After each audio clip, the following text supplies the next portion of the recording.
এখন আমি তোমার উপর অর্পণ করলাম। আশা করি এইবার আমাকে নিরাশ হতে হবে না। আমি যত দ্রুত সম্ভব ওই বালকের মৃত্যু সংবাদ নিজের কানে শুনতে চাই।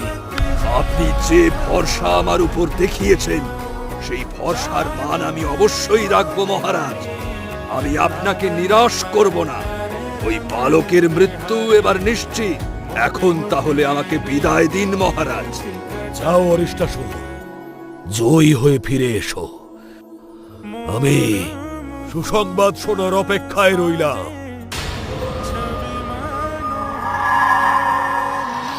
এদিকে কারাগারে বসুদেব ঘুমোচ্ছে, আর দেবকী ঘুমের মধ্যে স্বপ্ন দেখছে এক ভয়ঙ্কর রাক্ষস কৃষ্ণকে মেরে ফেলার চেষ্টা করছে।